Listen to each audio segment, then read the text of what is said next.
All right, so you already knew that you wanted to become an officer because just like kind of like your past, you've seen how you felt you had like a little bit more of an opportunity to put your own stamp on things and to be in a position to where you and your enlisted can kind of work together as a little bit more cohesive team.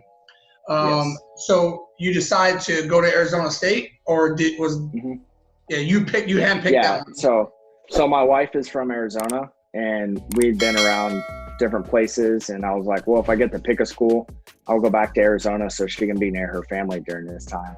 And at that time too, we were considering whether we were going to have kids or not. Well, like if we do, it's going to be easier if we're around family to help us during that process as well.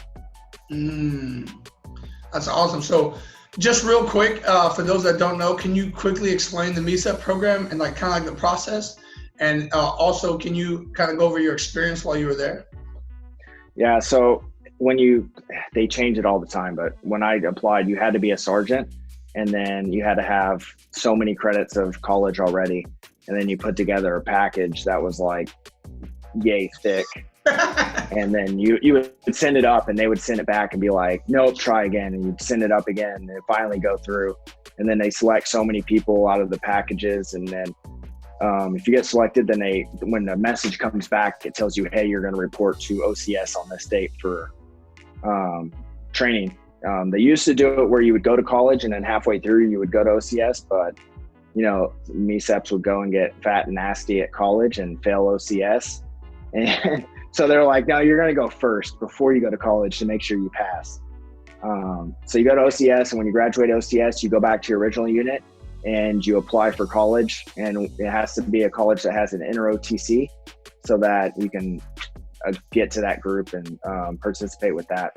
And then you go to that college, and you basically just go to college and participate with whatever the inter-OTC has, which was wonderful at the time because we would show up 2 to 4 times a week, depending on what we were doing. And it was for like maybe 2 hours.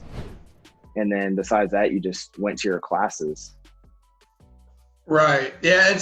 I definitely kind of feel like you're paying a little bit when it comes like that whole package thing from doing meritorious package. And also like, I applied for warrant officer back in like 2015 and there were so many corrections. And then it ended up getting to where our packages never got pushed up. And then it took like, I don't want to say too much, I'm so active, but yeah, let's just say somebody made sure those packages got found and end up getting pushed up. And then, a certain amount of people got selected. So I know what you mean. Like, and a lot of things that you thought were going to be common sense, you had to go fix it to be a certain way. And this person wanted it that way. Yep. This person wanted it that way. And yeah, the frustration is definitely there. But I think that's also I've always looked at it as one of the tests. They want to see how resilient you are. Yes. Are you going to continue to do it? Are you going to tap out and say, you know what, I really don't want to be an officer? What does the product that you give them look like? Are all the pages wrinkled? Are they numbered the correct way? So I always looked at it that's kind of like, not a stepping stone, but like kind of like that first little initiation. Yeah. How bad do you want it? And I was actually told that by another MECEP. We had a MECEP captain that was the S2 Coyote there. And I was asking him a couple questions. He's like, look, this is a test to see how bad you want it. You got to go out there and find it yourself. So I was like, okay. No, that's definitely awesome. So can you give like a brief description of like, I know you talked about it and you're very modest about it. You don't have to go into full detail, but can you kind of explain that maybe to those that are thinking about doing the MECEP program? Can you kind of go over like what the daily life is like, being at ROTC, and maybe talk about, the things that we stress on the most, from the pre-OCS type training to PT, to classes that you have to give to help you develop into an officer? Yeah, so a lot of it's inter-OT to inter-OTC dependent on a lot of the structure of it, but at ASU it was very heavy on the point of they wanted us to start getting out of the enlisted mind and more into the officer mind. So it was a lot less of acting, I guess, like a sergeant or a staff sergeant, and trying to step more into the role of an officer. And we had what's called Bulldog, which is the actual days where they do Marine Corps oriented training, because the NROTC is Navy based and we just have the Marine Corps side of it there as well.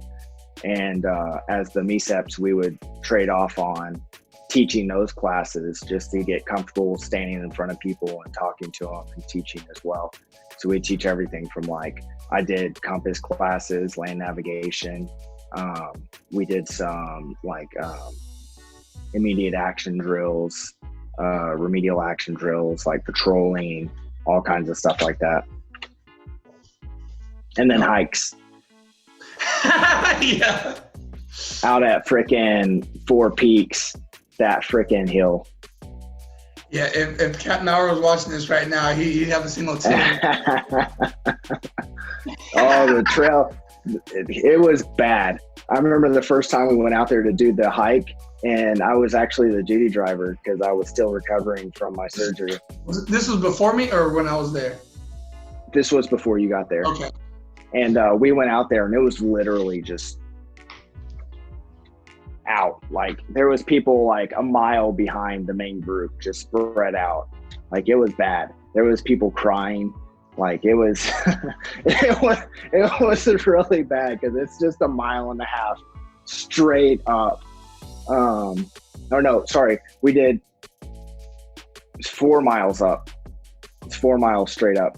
And then the down part's not bad, but getting the 4 miles up on these kids who never carried a pack in their life, and now they're carrying like 50 pounds and 30 pounds for the freshmen and stuff like that. Like, they were dying.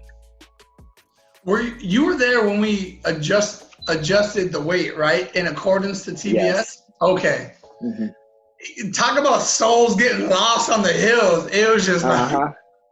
And then those good old A mountain hikes where we'd be like, okay, we're going to lap around, go up twice, and then back to the parking lot.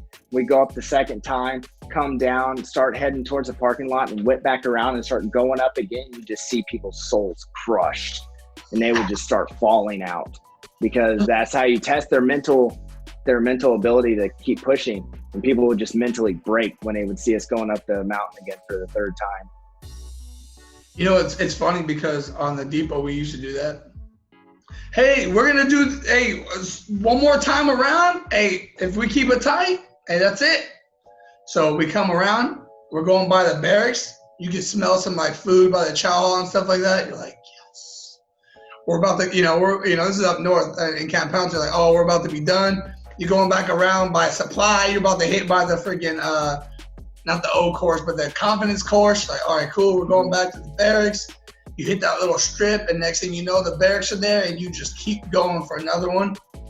Every cycle, I used to get them, and I loved every bit of it.